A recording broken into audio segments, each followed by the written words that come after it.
Aujourd'hui, à Annonay-Châtelain, 33e jour de pluie, on attend toujours Moïse, même lui ne vient pas attaquer voir.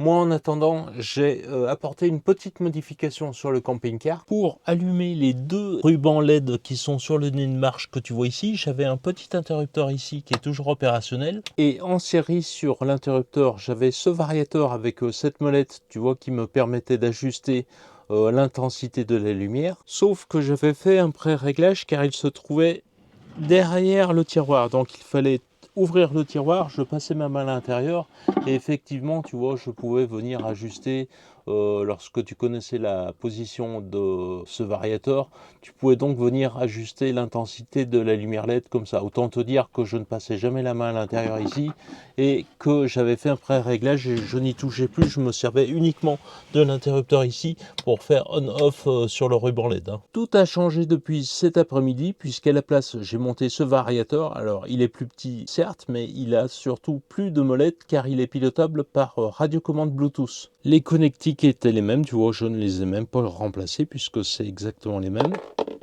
La radiocommande, je te dis que c'est du Bluetooth, mais possiblement non. C'est en tous les cas de la radiofréquence, car cela fonctionne même avec le variateur qui est caché là-bas derrière. Cela me permet d'ajuster l'intensité du ruban LED par l'intermédiaire de la télécommande. J'ai même une tempo de 60 minutes, tu vois.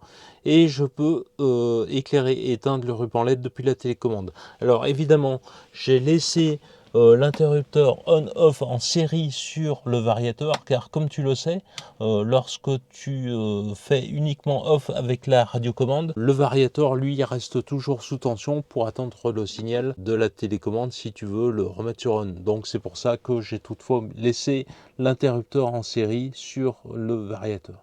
Comme tu le vois, il ne s'agissait pas d'un tuto, juste d'une idée d'amélioration pour ton camping-car ou pour toute autre installation sur un ruban LED. Attention toutefois lorsque tu installes un variateur sur un ruban LED ou une lumière LED en général, que celle-ci soit bien dimmable, c'est-à-dire qu'elle va accepter une tension différente en fonction de l'intensité de lumière que tu souhaites.